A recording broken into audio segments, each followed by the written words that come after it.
இயேசு உங்களை நேசிக்கிறார். பிரியமானவர்களே, இந்த நாள் ஆண்டவர் நம்மளோடு பேசும்படிய வேதத்திலிருந்து ஒரு வசனத்தை கூட வாசித்து ஆண்டவர் நம்மளோடு இடைபடக்கூடிய, நம்மை அறிந்து கொள்ளக்கூடிய காரியத்தை பார்ப்போம். அது ஏசாயா தீர்க்கதரிசியின் புஸ்தகம் 1வது அதிகாரம் 3வது வசனம் இப்படியாக சொல்லுகிறது: மாடு தன் எஜமானனையும் கழுதை தன் ஆண்டவனின் முன்னனையும் அறியும், இஸ்ரவேலோ அறிவில்லாமலும் என் ஜனம் உணர்வில்லாமலும் இருக்கிறது என்றார்.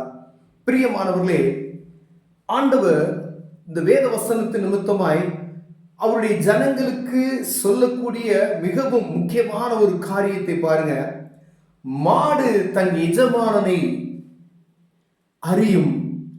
ஒரு மாடு வைத்திருக்கிறோம் என்றால் வீட்டில் அந்த மாடு அதை வளர்க்கக்கூடிய அந்த எஜமானனை அறிந்திருக்கிறது என்று வேதம் சொல்லுகிறது. அநேக நேரங்களில் நம்ம வீட்டுகளில் பார்ப்போம், பேர் சொல்லி இந்த மாடுகளை கூப்பிடுவாங்க. அந்த எஜமானுடைய சத்தத்துக்கு என்ன செய்யும்? பின்னாடியே வரும் பாருங்க. ஆண்டவர் சொல்றாரு, ஒரு மாடு கூட தன் எஜமானன் என்ன செய்தான் அறிந்து வைத்திருக்கிறது. கழுதை பாருங்க, அதே மாதிரி கழுதை தன் ஆண்டவனின் முன்னணையும் அறிந்திருக்கிறது, அவர் இருக்கிற வீட்டையே அறிந்திருக்கிறது அப்படின்னு சொல்றார். ஆனால் என் ஜனங்களோ இஸ்ரவேலோ அறிவில்லாமலும், அறிவில் சிறந்த ஜனங்கள் அறிவில்லாமலும் என் ஜனம் உணர்வில்லாதபடி இருக்கிறார்கள் என்று சொல்லப்படுகிறது. பிரியமானவர்களே, ஆண்டவருடைய அங்கலாய்ப்பை அவர் வெளிப்படுத்துகிறார். ஒரு மாடு, 5 அறிவு உள்ள மாடு கூட தன்னை எஜமானனை அறிந்திருக்கிறது, கழுதையை தன்னுடைய எஜமானுடைய முன்னையை அறிந்திருக்கிறது. என் ஜனங்களோ உணர்வில்லாதபடும் ஆண்டவரை அறிகிற அந்த அறிவில்லாமல் இருக்கிறார்களே என்று சொல்லி ஆண்டவர் வேதனைப்படுகிற காரியத்தை இதில் எழுதி வைத்திருக்கிறார். பிரியமானவர்களே, அநேக வார்த்தைகள் நமக்கு அடிக்கடி வருகிறது, நாம் அறிந்திருக்கிறோம்.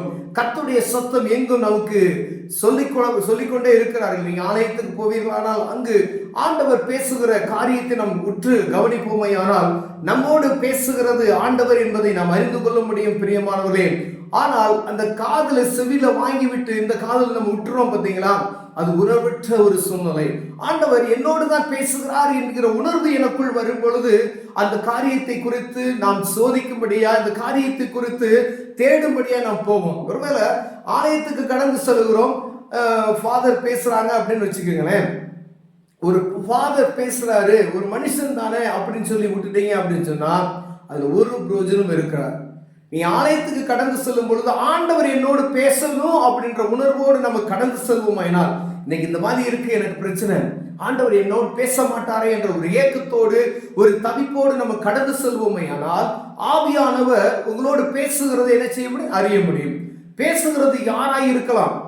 ஒருவேளை இங்கே நான் பேசிட்டு இருக்கிறேன், சபையில ஒரு போதகர் பேசிக்கிட்டு இருக்கிற, யாரை கொண்டு வேணாலும் ஆண்டவர் உங்களோடு பேச வல்லமை உள்ளவர். பாருங்க, ஒரு மனிதனை திருத்த வேண்டும் என்றால் ஒரு தீர்க்கதரிசிக்கு ஆண்டவர் கழுதை மூலமாய் மனிதனுடைய பாஷையை பேச வைக்கிறது நாம் அறிந்திருக்கிறோம். பிழையாமனுடைய கதையை நாம் வாசித்திருப்போம். அது இயற்கை உண்மையாக நடந்த கதை வேதத்தில் எழுதப்பட்டிருக்கிறது. கழுதை தன் எஜமானன் பேசுகிற அந்த காரியத்தை நாம் அறிந்திருக்கிறோம். பிரியமானவர்களே, ஒருவரை யாரை கொண்டு வேணாலும் ஆண்டவர் நம்மோடு பேசக்கூடும். ஆனா நமக்கு உணர்வுள்ள இருதயம் இருக்கிறது. ஆண்டவர் சொல்ற, அறிவில்லாமல் இருக்கிறாய் என் ஜனங்கள். இதை புரிந்து கொள்ளக்கூடிய அறிவில்லாமல் இருக்கிறார்களா? என் ஜனங்கள் மிகவும் அறிவு கூர்ந்தவர்கள். இஸ்ரவேல் ஜனங்கள் கண்டுபிடிக்காத எந்த ஒரு பொருளும் இல்லை என்பதை நாம் அறிந்திருக்கிறோம். அவர்கள் கண்டுபிடிக்கப்பட்ட பொருள் அநேக. நாமும் அந்த ஜனங்கள்ல ஒருவர் என்பதை நாம் மறந்து போய்விடக்கூடாது. பெரிய விசுவாசத்தின் நிமித்தம் ஆபிரகாமின் தகப்பன் என்று நம்ம மார்த்தட்டி சொல்லிக் கொண்டு இருக்கிறோமே. ஆனா அந்த விசுவாசத்தை நம்ம வர்த்திக்க பண்ணும்படியா, அந்த விசுவாசத்தை உறுதி பண்ணும்படியாய் அந்த ஆண்டவரை அறிகிற அந்த ஞானமற்ற சூழ்நிலை நமக்குள் இருக்குமேனால் ஆண்டவர் உங்களோடு என்னோடு பேசுகிறார். பிரியமானவர்களே, ஒரு மாடு தன் எஜமானனை அறியும், ஒரு கழுதை தன்னுடைய எஜமானனை முன்னணையை அறிந்திருக்கும் பொழுது வானத்தையும் பூமியையும் படைத்த சர்வ வல்லமையுள்ள தேவன், நம்மளை அழைத்த, நம்மளை உருவாக்கின, நம்மளை தெரிந்து கொண்ட, நம்மளை வேறு பிரித்து எடுத்திருக்கிற பரிசுத்த தெய்வத்தை நம்மளை அழைத்திருக்கிற நம்ம தெய்வத்தை அறிய முடியாதபடிக்கு கிறிஸ்தவர்கள் என்று நம் பேருக்கு சொல்லிக் கொண்டிருக்கிறோமே, ஆனால் ஆண்டவர் என் ஜனங்கள், என் பிள்ளைகள் என்று சொல்லிக் கொண்டிருக்கிறார். என் ஜனங்கள் இப்படி இருக்கிறார்கள் என்று வேதனைப்பட்டுக் கொண்டிருக்கிறார். பிரியமானவர்களே, ஏன் இப்படிப்பட்டதான வாய்ப்புகள் நமக்கு கொடுக்கப்படுகிற காலம் கடைசியா இருக்கிறபடியினாலே ஆண்டவர் மீண்டும் மீண்டுமாய் உங்களுக்கு ஒரு வாய்ப்பை கொடுத்து கொண்டு இருக்கிறார் பிரியமானவர்களே. ஒருவேளை அந்த சத்தத்தை கேட்டு ஆண்டவரே என்று சொல்லி அவரை கூப்பிடுவோமே, ஆனால் ஆண்டவருடைய சத்தத்துக்கு செவி கொடுத்து இறங்கி வந்து என் மகனே மகளே என்று அழைக்குவதற்கு வல்லமையுள்ளவராய் இருக்கிறார் பிரியமானவர்களே. எத்தனையோ பேருக்கு கிடைக்காத அந்த சாக்கியம் நமக்கு கிடைத்திருக்கிறது. ஏதோ ஒரு சத்தம், ஆண்டவர் கூப்பிடுகிற சத்தம் உங்களுக்கு கேட்கப்படுகிறதா என்பதை உற்று நோக்கி கொண்டு வருங்கள். ஒருவேளை அதை அறிந்து கொள்ளக்கூடிய ஞானத்தை எனக்கு தாங்கன்னு சொல்லி ஆண்டவர் சமூகத்தில் நீங்க கேட்பீர்களானால், ஆண்டவரை அறிகிற ஞானம், என்னை உருவாக்கினவர், என் பாவத்தை மன்னித்தவர் அவர் என்பதை நம்ம அறிந்து கொள்ளும்படியா இந்த உணர்வுள்ள இருதயத்தை ஆண்டவர் நமக்கு தருவார் பிரியமானவர்களே. ஆண்டவருடைய அங்கலாய்ப்பு, ஒரு கழுதை ஒரு மாடு அறிந்திருக்கும் பொழுது என் ஜனங்கள் என்னை அறியாமல் இருக்கிறார்களே, உணர்வற்று போய் இருக்கிறார்களே என்று வேதனைப்படுகிறார் பிரியமானவர்களே. ஒருவேளை நாம் எந்த சூழ்நிலையில் இந்த நேரத்தில் இருக்கிறோம் என்பதை பார்க்கும்படி ஆண்டவர் உங்களோடும் என்னோடு பேசிக் கொண்டிருக்கிறார். ஒருவேளை நான் ஏன் கிறிஸ்தவன் என்று சொல்லிவிட்டு அந்த கிறிஸ்துவனுடைய அன்பை வெளிப்படுத்தாதபடிக்கு, நான் கிறிஸ்தவன் என்று சொல்லிவிட்டு ஆலயத்துக்கு சரியாய் கடந்து செல்லாதபடிக்கு, நான் கிறிஸ்தவன் என்று சொல்லிவிட்டு ஆண்டவருடைய அன்பை மற்ற ஜனங்களுக்கு போதிக்காமல் இருப்பேன், ஆனால் ஆண்டவருடைய சமூகத்தில் நான் குற்றவாளியாக இருக்கக்கூடும் பிரியமானவர்களே.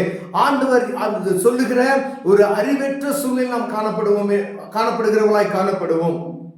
ஒருவேளை ஆண்டவர் உங்களோடு பேசினார்னா, அவரை அறிகிற ஞானத்தை எனக்கு தாங்க ஆண்டவரேன்னு சொல்லி கேட்பீர்களானால், ஆண்டவரே அறிகிற ஞானத்தை எனக்கு தாங்க ஆண்டவரே, வானத்தையும் பூமியை படைத்தவர் நீர் என்பதை நாங்கள் அறியாமல் இருக்கிறோமே, ஆண்டவரே நீர் எங்களை சர்வ வல்லமையுள்ள தேவன், நாங்கள் ஆராதிக்கிற தேவன் நீர் என்பதை உணர்ந்து கொள்கிற ஒரு உணர்வின் ஆவி எங்களுக்கு தாங்க அப்படின்னு சொல்லி நீங்க கேட்பீர்களானால், ஆண்டவர் இறங்கி அற்புதங்களை செய்ய வல்லமையுள்ளவராக இருக்கிறார் பிரியமானவர்களே. கண்களை மூடுவோம். அன்பின் தகப்பனே, அருமையான நாளுக்காய் நாங்கள் நன்றியோடுமே துதிக்கிறையா. ஆண்டவரே, உங்களுடைய அங்கலாய்ப்பை வேதத்தில் எழுதியிருக்கிறீங்க ஆண்டவரே.